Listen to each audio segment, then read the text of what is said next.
Hey guys, welcome back to my new blog. और आज हम हैं इस जंगल में, और इस जंगल में हमें एक सिद्ध संत दिखाई दिए हैं और अभी हम उनके पास जाएंगे और उनसे कुछ बातचीत करने का प्रयास करेंगे और देखते हैं कि वो मुझसे बात करते भी हैं या नहीं। हमारा नाम जन्म से रवि कुमार है। महात्मा बनने के बाद हमने अपना नाम बदलकर अवघड़ भगवान रवि रखा है। अच्छा। अवघड़ इसलिए रखा है क्योंकि हम अघोर पंथ के योगी साधक हैं। अच्छा महात्मा जी, आप ये जो घनघोर जंगल ये चारों तरफ दिख रहा है, तो आप इसी जंगल में निवास करते हैं? हाँ, हमारा सई नदी के किनारे इस जंगल में एकांत पीपल के वृक्ष के नीचे हमारा जमावड़ा रहता है। वहीं हम तपस्या साधना करते हैं। अच्छा। और जो तपस्या साधना से उबर जाते हैं तब हम अपना खाना पीना लेटने के लिए चले जाते हैं। ज़्यादा किसी से हम बातचीत नहीं करते हैं। अच्छा, आप मौन रहते हैं ज़्यादा? एकांतवास में रहते हैं, मौन धारण रहते हैं। तो महात्मा जी, आप भोजन में क्या लेते हैं? भाई, आप जिस घनघोर जंगल में आप निवास करते हैं और नीचे नदी के नीचे पीपल के वृक्ष के नीचे आप अपना योग साधना करते हैं। अच्छा, तो भोजन आप स्वयं बनाते होंगे या? भोजन हम अपने हाथ से बना लेते हैं, भिक्षा मांग के भी खा लेते हैं, कहीं भंडारा मिल जाता वहाँ भी खा लेते हैं। अच्छा। और भोजन जो हमारा योग तंत्र कुंडलनी साधना के अनुसार ही चलता है। हर प्रकार का भोजन हम नहीं खाते हैं। ज़्यादातर फल फूल, मूंग की दाल और गेहूं की रोटी ही खाते हैं। अच्छा, ये जो आप अघोर पंथ के महात्मा है ना, तो अघोर में तो शायद मांस वगैरह भी खाते हैं क्या? हमारे यहाँ अघोर साधना में मांस, मछली, मदिरा, मुद्रा, मैथुन 5 क्रियाएं चलती हैं। अच्छा। तो वो कोई ना भोग है ना कोई नशा है। वो सब जो है साधना से जुड़ी हुई चीज़ें हैं।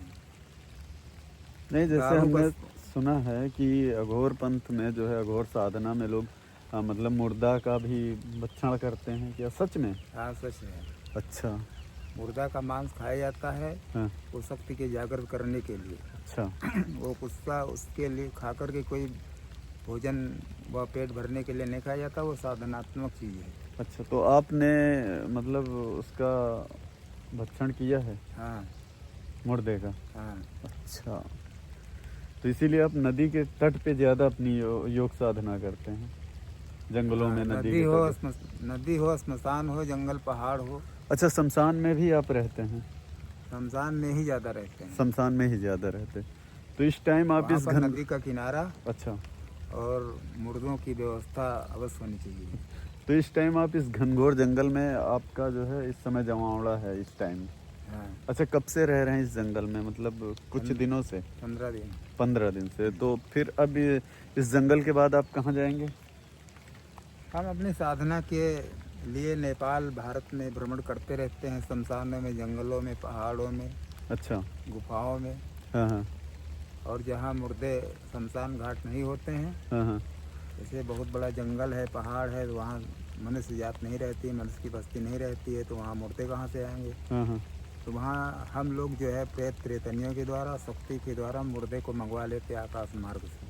अच्छा, मतलब कि अगर आप किसी जंगल में आप योग साधना अपनी कर रहे हैं, तो मुर्दा जो है आप प्रेत शक्ति द्वारा आप आकाश मार्ग से मुर्दा मंगवा लेते हैं। हाँ। जैसे आप इस घनघोर जंगल में आप तपस्या कर रहे हैं, मतलब योग साधना कर रहे हैं अपनी, तो यहाँ भी आप मुर्दा जो है आकाश मार्ग द्वारा मंगवा लेते हैं। हाँ। अच्छा। हमारी साधना जो है वो 11 बजे रात से 3 बजे तक होती है, दिन में नहीं होती। अच्छा, ये बताएं महात्मा जी, जैसे आप जब रात्रि में साधना करते हैं इस घनघोर जंगल में, आप सब लोग देख सकते हैं कितना घनघोर जंगल है और नीचे जो है नदी बह रही है, और उस टाइम कोई अदर व्यक्ति आ सकता है आपके पास? नहीं, साधना के दौरान साधारण मनुष्य हमारे पास नहीं आ सकता। केवल साधक साधिका हाँ ही आ सकते हैं। वो उनका नाम केवल अघोरी, अवघड़। अच्छा। अघोरी, अघोरनी, भैरव, भैरवी, हाँ हाँ ये नाम होते हैं। हाँ। अच्छा स्वामी जी, महात्मा जी सॉरी, जैसा कि आजकल जो साइंस है वो भूत प्रेत को मानने को तैयार नहीं कि भूत प्रेत होते ही नहीं हैं। और जैसा कि आपने कहा कि हम प्रेत शक्तियों द्वारा जो है मुर्दे को आकाश मार्ग द्वारा हम जो है मंगा लेते हैं अपनी साधना के लिए, तो क्या कहा जाएगा कि साइंस तो कहता है कि भूत प्रेत है ही नहीं, कुछ नहीं। आप किसी प्रकार का संकोच मत करिए। जी। और हम MSc किए हुए हैं हाँ हाँ। और गणित अंग्रेजी विज्ञान के हम लेक्चरर हैं, विशेषज्ञ हैं। अच्छा, मतलब आप MSc होल्डर हैं। हाँ, ओह, तो फिर साइंस के बारे में तो आपको खुद ही पता है सारा, है ना? हम राइटर भी हैं, खोजी हैं, विचारवान हैं, दार्शनिक हैं, अच्छा अच्छा। योगी हैं, हम्म तांत्रिक हैं। हम्म। नहीं तो अब इसी जो ये एक भ्रम है, जैसा कि मैंने पढ़ा है ना? आप प्रश्न करते जाइए और उसका उत्तर हम देते हाँ हाँ, जाएंगे। जैसा कि मैंने भाई साइंटिफिक तरीके से कि भूत प्रेत होते नहीं है, विज्ञान भी नहीं मानता है, लेकिन अगर आप किसी साधक से मिले या तो वो लोग भी चर्चाएं करते हैं, जैसा कि अभी आप हाल ही में बता चुके हैं कि प्रेत द्वारा आप मुर्दे को भी मंगा लेते हैं। तो इस चीज़ के बारे में हमें बताएं कि कहाँ साइंस सही और कहाँ पे आप। जो आप विज्ञान का नाम ले रहे हैं, इंग्लिश में साइंस कहा जाता है, हिंदी में विज्ञान। जी जी। साइंस विज्ञान तो एक ही चीज़ है। देखिए। तो विज्ञान वाली जो बात आप करते हैं, इस संसार में विज्ञान और प्रकृति के अलावा कुछ भी नहीं है। कुछ भी नहीं है। जो योग तंत्र कुंडलनी है वो जो है वो महाविज्ञान है।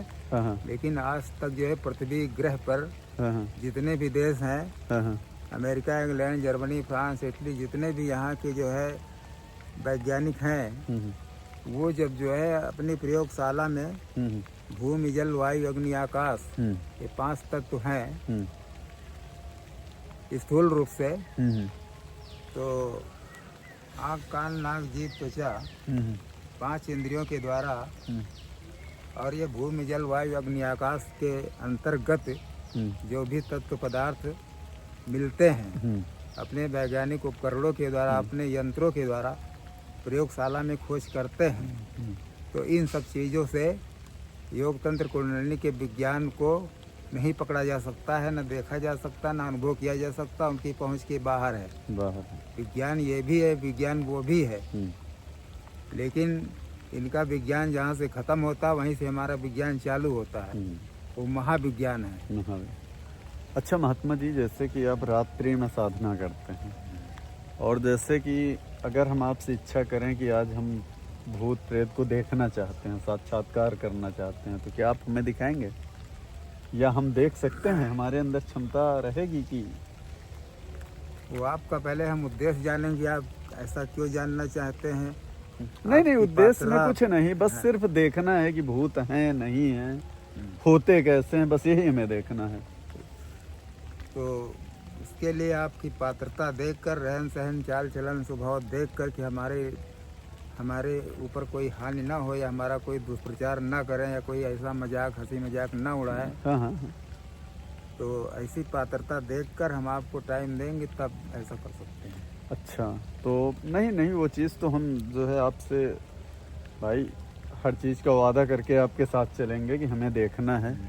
तो उससे अगर आप रात्रि साधना के टाइम अगर भूत प्रेत को आप बुलाते हैं तो वो मेरे ऊपर तो कोई नुकसान नहीं करेंगे? नहीं, नुकसान तो आपको कर सकता, लेकिन जब हम ऐसा चाहेंगे तो कुछ नहीं होगा। अच्छा, तो फिर मेरे सामने रहेगा? सब कुछ रहेगा, लेकिन उसको हम अपने के नियंत्रण में रखेंगे ना, तब तो उससे हम बात भी कर सकते हैं? हाँ, कर सकते हैं। अच्छा, बात भी कर सकते हैं उससे। हाँ, लेकिन ये है ना स्वामी जी कि ये तो हम बातों में कह रहे हैं, मेरे अंदर हिम्मत ही नहीं पड़ेगी शायद उस चीज़ को देखने की। कि भाई जैसे कि बचपन से भी एक डर बैठा हुआ था मन में ना, कि लोग भी कहते थे कि जंगल में आप जाओगे तो भूत प्रेत मिल जाएंगे, तो वो एक जो डर बचपन से बना हुआ है ना, तो वो डर पूरा बरकरार है कि भूत प्रेत के नाम से, कि शायद सामने खड़ा हो जाए तो हालत खराब हो जाए। लेकिन हमने क्वेश्चन इसलिए किया था ना कि जैसे प्रेत, जो आपने कहा कि भूत प्रेत क्या होते हैं, तो भूत प्रेत जो है वो मनुष्य के शरीर में जो भूमि, जल, वायु, अग्नि, आकाश से स्थूल शरीर बना है, पंच तत्व से बना है जी। इसके अलावा जो है इस शरीर के अंदर जो है इस भौतिक शरीर के अंतर के अलावा जो है 5 शरीर और हैं। और 5 शरीर और हैं, तो वो जो है वो तीसरा शरीर को एस्ट्रल बॉडी कहा जाता है, सूक्ष्म शरीर। सूक्ष्म शरीर। तो वो सूक्ष्म शरीर ही हम्म, मरने के बाद हम्म, इस बॉडी से निकल जाता है अच्छा। भौतिक शरीर के द्वारा, हम्म, और इंद्रियां उसके अंदर भी होती हैं, अच्छा। लेकिन वो भौतिक पदार्थों के द्वारा, भौतिक इंद्रियों के द्वारा उसका भोग नहीं कर पाते हैं। नहीं कर पाते। तो जिनकी इच्छाएं कामनाएं अतृप्त रहती हैं अपने जीवन काल में, तो वो लोग जवान लोग होते हैं जो अकाल मृत्यु से मरते हैं, एक्सीडेंट के द्वारा मरते हैं, जहर खा के मरते हैं, आत्महत्या करते हैं या मार दिए जाते हैं, वही भूत प्रेत बनते तो वही ज़्यादातर भूत शैतान बनते हैं, क्योंकि अकाल मृत्यु से उनकी इच्छाएं कामनाएं अतृप्त रहती हैं। अच्छा, जैसा हमने सुना है कि जैसे कि किसी की निर्धारित आयु 80 साल है और वो किसी कारण बस 30 साल में मर गया, 40 साल में मर गया, तो बची उसकी 40 साल की उम्र, तो वो 40 साल जो है प्रेत योनि में बिताता है। ऐसा नहीं, ऐसा नहीं है? ऐसा नहीं, उसकी कामनाओं इच्छाओं पर है। अच्छा।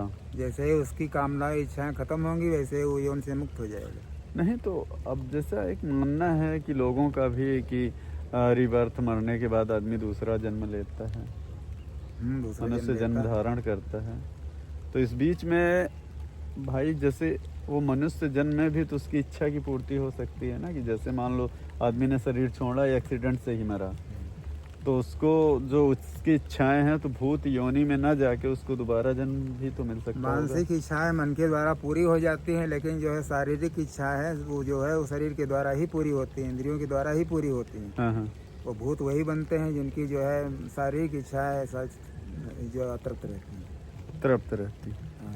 अच्छा, चलिए स्वामी जी, आपसे मिलके मुझे बहुत अच्छा लगा। और अभी आप फिर रात्रि में इसी जंगल में आप साधना करेंगे, और इस टाइम बारिश भी हो रही और अंधेरा भी हो रहा है, क्योंकि आपको तो इस जंगल में निवास करना और मुझे जाना है घर, और जब रात्रि होगी तो फिर मुझे भी दिक्कत आएगी। और फिर अभी आप कितने दिन यहाँ पे और रुकेंगे? क्योंकि हम फिर नेक्स्ट टाइम फिर किसी दिन मौका निकाल के फिर आपसे मिलते हैं और कुछ बातें करते हैं। और जहाँ पे आप साधना करते हैं रात्रि में नदी के किनारे उस पीपल के वृक्ष के नीचे, मैं दिन में वहाँ चलूँगा, रात में तो मेरी हिम्मत नहीं होगी। और आपसे मतलब मेरी यही इच्छा रहेगी कि आप दिन में उस जगह में ले चलेंगे अगले दिन, और फिर आप वहीं बैठ के आपसे कुछ हम चर्चाएं करेंगे। ठीक है स्वामी महात्मा जी? कर लेना फोन। हाँ, संपर्क हम कर लेंगे, आपका नंबर भी ले लेंगे, और मेरे लायक कोई सेवा हो तो आप मुझे बिल्कुल बताना। बाकी तो आप खुद ही सिद्ध पुरुष हैं।